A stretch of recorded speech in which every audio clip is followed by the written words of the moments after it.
McCowan, Shannon, Bob Ryan is with us. Couple of other things. The Boston Celtics. Many people thought they were on their way to the NBA championship, and they aren't. Mhm. Do you break this team up if you're the boss? That's the big question. It's going to be, it is already the topic of conversation among the basketball fans in Greater Boston, is the team, because now they have they've been the knocking on the door kind of team, the bridesmaids kind of team. They've been to more than one conference finals now and a champ and the finals. But this group hasn't gotten it done. I am of the opinion you got to keep them together. That I don't know who people think they're going to trade, example, Jaylen Brown for, that you're going to get back that's going to make you any better. Who you're going to trade Marcus Smart for? These are the two people that people most generally cite as Of course, yeah. trading chips to make you better. If you could trade Marcus Smart for a quality, pure point guard that was available and it wasn't 38 years old, and I'm not talking about Mike Conley, maybe you would, but I don't know who that is, quite frankly, that's available. Right. Or it would be available. I'm a bit stubborn here because their errors of omission, of brain farts and of bleed blowing and some of the stuff to do. Everything that is correctable in my mind. It's technically correctable. Their problem isn't a lack of talent, guys. I don't think they need any infusion of pure talent. They're going to have to replace Al Horford now. He's 36, 37. He's not. Okay. Right. Other than that, no. It's about the way they approach the game, the way that they have mental lapses, the way they do it, but they don't need raw talent. I don't think. I'm willing to say that you can hope that they'll get better. Also, and the coach will be better in year two. The coach who was thrust into a very untenable situation days before beginning of training camp when all this hell broke loose with Ime Udoka, and here's Joe Mazzulla being elevated to this position. At 34, when never having coached head coach beyond Division II basketball, it was a tough situation, and certainly he had growing pains, and I think that he will benefit from a full training camp and the whole off season. The conversations I'm sure he'll have with Brad Stevens and others that'll help him. No, so long windbag answer is I wouldn't break them up, but I know that many people think they should. Yeah. Hey Bob, isn't the challenge going to be those two mega contracts are going to have to sign guys too? Oh, that's another big problem. Now that's the reason now that if you want to advance the argument that you got to get rid of Brown because you don't want to pay him, that's another argument. But that wouldn't be an issue until at the end of next year because that's when it happens. If we're talking about throwing a team out there again next year that might have a chance to compete, then I think he's still got to be with this team. But you're right, Bob. That's John. That is a real issue. No, they would be the first team in the NBA annals to give out two max contracts simultaneously. Right. And is Jaylen Brown worth one? I don't think he is. I think Tatum is for sure. Tatum is, and then he still has room for improvement too. He's only 25. I know it's amazing. He's a 6-year veteran. This is the way of the world now. He's but he still has room for improvement. His 3-point shooting needs a little more work. He's gone downhill the last 2 years from where it was in 2 seasons ago. His last 2 years, his percentages are down from that peak a couple of years or 3 years ago. And but yeah, 2 max contracts.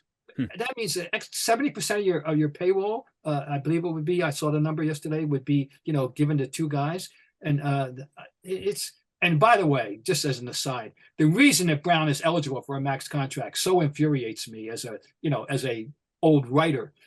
He's eligible only because of this stipulation that he was made second team all league.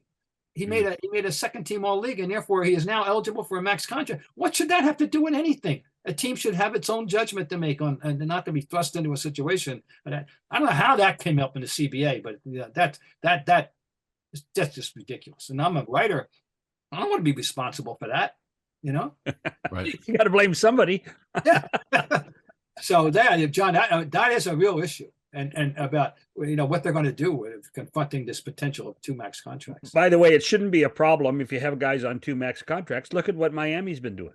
All those, I mean, seriously, when you think about, they've got some high end guys. That's a whole.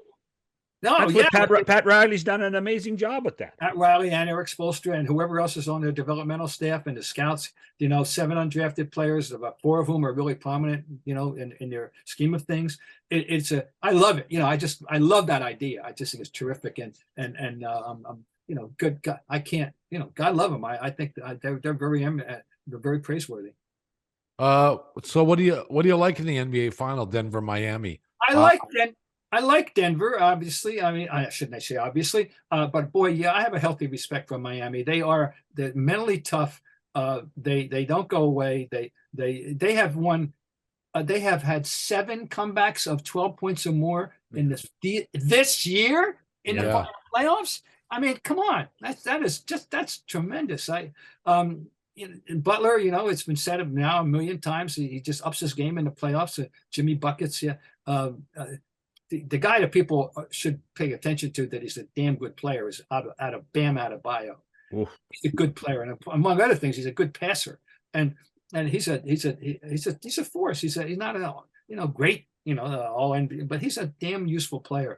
But what they've done, and I think it's tremendous. But Denver, I'm a member of the Jokic fan club, of course, and I still think they're going to win, but I'm looking for a nice long series. I can see. Yeah, I don't know about you, but or either of you guys, but I thought Denver played as badly as they could play in game 2.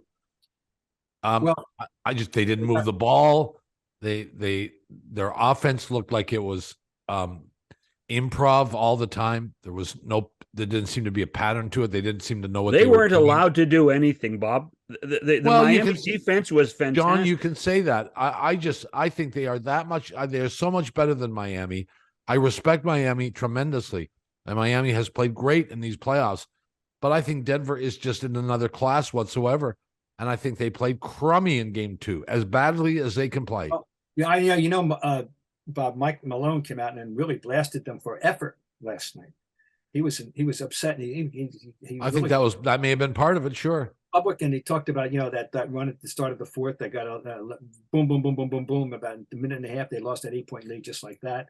Didn't like their effort on defense. Didn't like their closeouts. Didn't like anything about it. But the thing is, haven't we all learned these series that they're series for a reason? Things can change game to game. No, I know that. And now with this 3-point mania and the make-miss league, as they call it now, you can have rapid extremes take place.